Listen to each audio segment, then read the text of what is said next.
Capítulo 4. ¿Cómo apropiarse del bautismo del Espíritu Santo? He pensado mucho en las condiciones previas para esta experiencia espiritual del bautismo en el Espíritu Santo. Si hay alguna condición, me parece que la primera condición posible es tomar conciencia de nuestra insuficiencia personal en nuestra vida cristiana.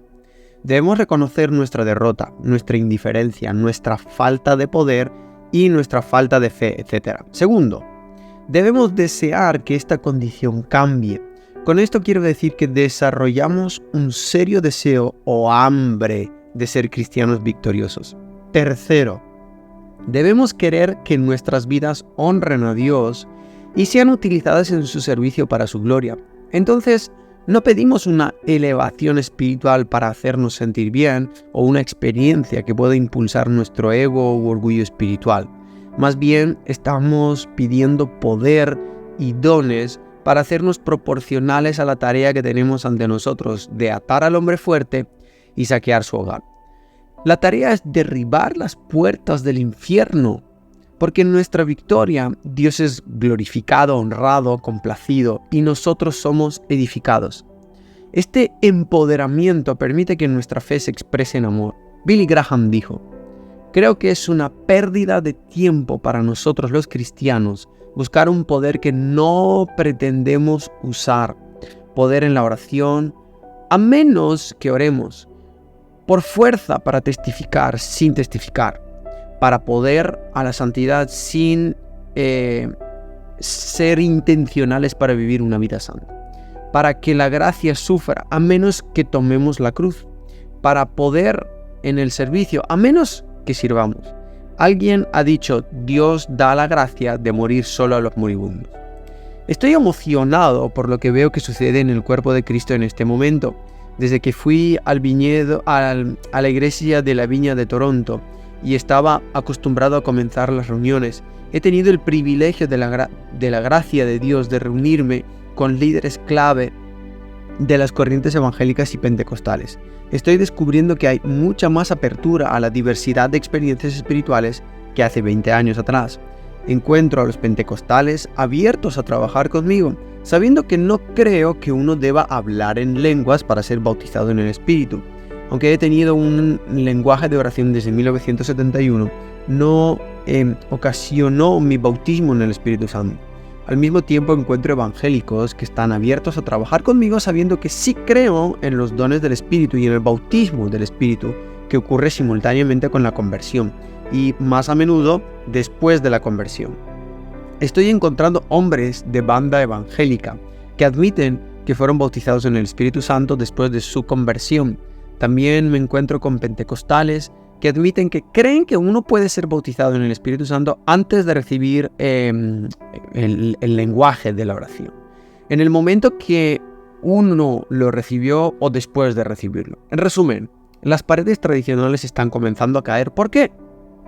Porque la desesperación ha surgido en los corazones de las personas para experimentar lo que la Biblia llama en términos tan experimentales, en lugar de estar satisfechos con una comprensión ordenada, supuestamente teológicamente correcta, del bautismo en el Espíritu.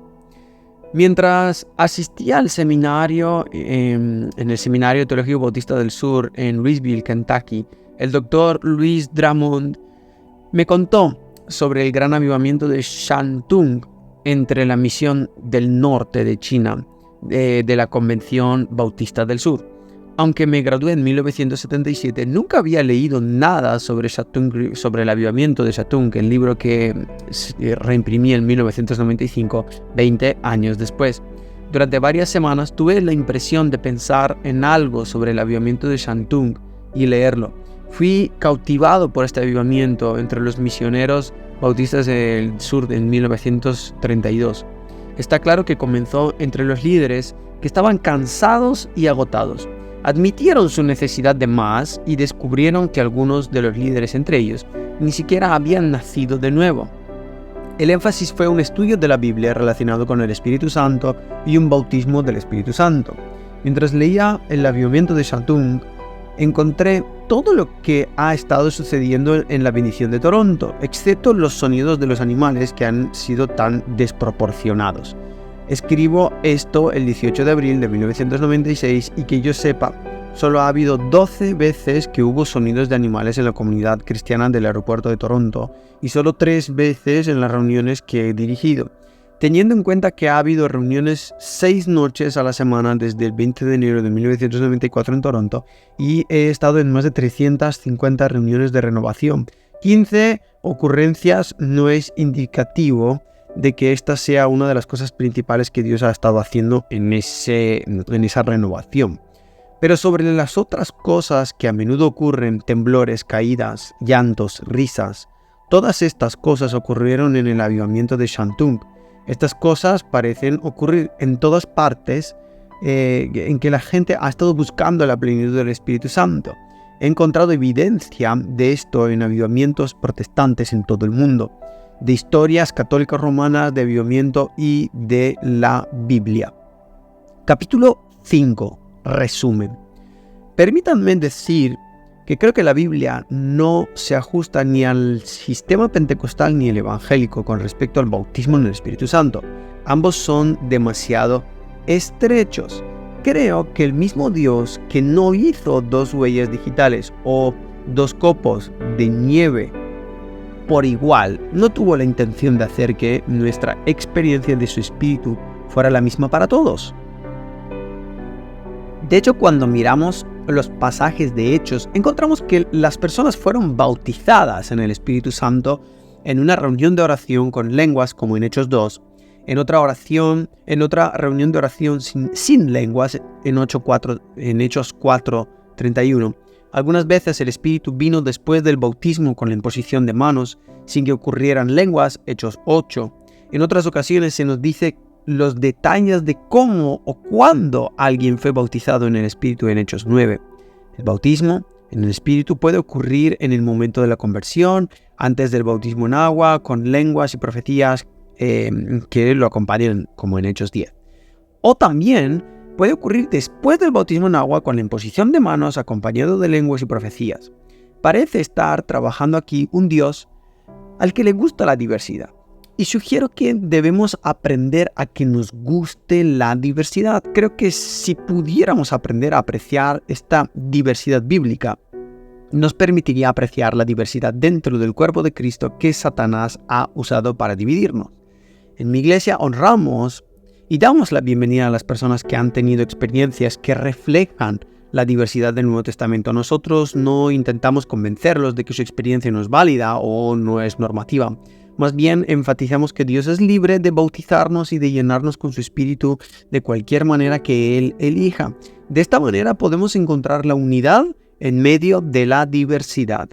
De hecho, mi énfasis no ha estado tanto en la experiencia de ser bautizado en el Espíritu como en el fruto de tener una relación íntima con Jesucristo. La razón por la que he alentado a la gente de mi iglesia a no preguntarle a alguien si han sido bautizados en el Espíritu es que la respuesta realmente no dice mucho. ¿Qué quiero decir con esto? Bueno, es como preguntarle a alguien si han tenido una boda. Pueden responder sí, pero usted no sabe nada sobre la relación. Pueden estar viviendo en el infierno, en el matrimonio o en la felicidad conyugal. Es posible que hayan tenido una boda, pero ahora están divorciados, enviudados o separados. Uno realmente no sabe mucho sobre la relación al preguntarle a alguien si ha tenido una boda.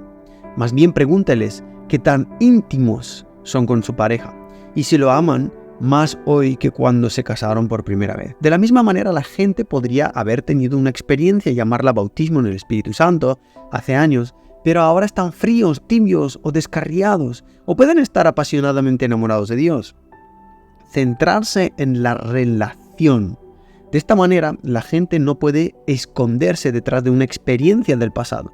No es suficiente haber tenido un bautismo en el Espíritu Santo. Debemos continuamente estar llenos del Espíritu Santo. La Biblia no solo refleja la diversidad de experiencias perteneciente al bautismo del Espíritu Santo, pero también lo hace la historia de la iglesia. Debo creer que Jesús tenía razón cuando hizo la evidencia del Espíritu Santo para hacer la recepción del poder, o sea, Hechos 1:8 y Lucas 24:49. Creo que Arthur Blessed tenía razón cuando nos dijo que deberíamos enfatizar el rojo, refiriéndose a las palabras de Jesús en la Biblia. Cuando leo la historia de la iglesia, encuentro hombres que habían recibido poder y que luego tuvieron una poderosa influencia sobre la iglesia y la sociedad. Algunas de estas personas, como Francisco de Asís, Ignacio de Loyola, la Madre Teresa, eran católicos romanos. Otros, como George Whitefield, Billy Graham, son reformados.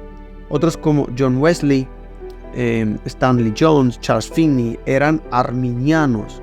Y otros, como Maria Woodworth Ether, o John G. Lake, Smith Wigglesworth, T.L. Osborne, Oral Roberts, Omar Cabrera, Carlos Anacondia, Claudio Freyson, Luis Palau, David Yonguichó, son pentecostales.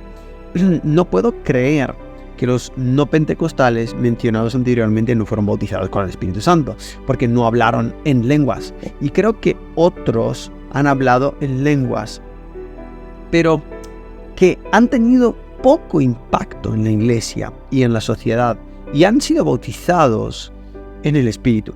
Si el poder es un propósito principal y la evidencia del bautismo es el Espíritu Santo, entonces debo reconocer que tanto la historia de la Iglesia como la Biblia indican que las personas pueden ser bautizadas en el Espíritu Santo con diversas experiencias sobre cómo recibieron este bautismo. Vea el libro Power Lines, que registra las expresiones del Espíritu en muchos movimientos famosos. Billy Graham concluye su libro El Espíritu Santo con esta ilustración. Hace más de 100 años, dos jóvenes hablaban en Irlanda. Uno dijo: el mundo todavía tiene que ver qué hará Dios con un hombre totalmente consagrado a él. El otro hombre meditó sobre ese pensamiento durante semanas. Lo conmovió tanto que un día exclamó: por el Espíritu Santo, en mí seré ese hombre. Los historiadores ahora dicen que tocó 2 continentes para Cristo y se llama Dwight L. Moody. Esforcémonos por ser líderes espirituales de la iglesia, dispuestos a pagar el precio de poner su reino antes que el nuestro. Que deseamos tener muchas llenuras repetidas del Espíritu para que seamos conocidos como hombres y mujeres llenos del Espíritu Santo. Humillémonos ante Dios para que Él nos levante. Reconozcamos verdaderamente nuestra debilidad personal para que podamos volvernos de uno mismo y de la carne a Cristo y al poder de su Espíritu, amándonos unos a otros como líderes mutuos en su iglesia. Y oremos los unos por los otros, confesemos nuestros pecados y carguémonos de las cargas de los demás. Dejemos de luchar entre nosotros y luchemos contra el verdadero enemigo, Satanás, el que acusa a los hermanos.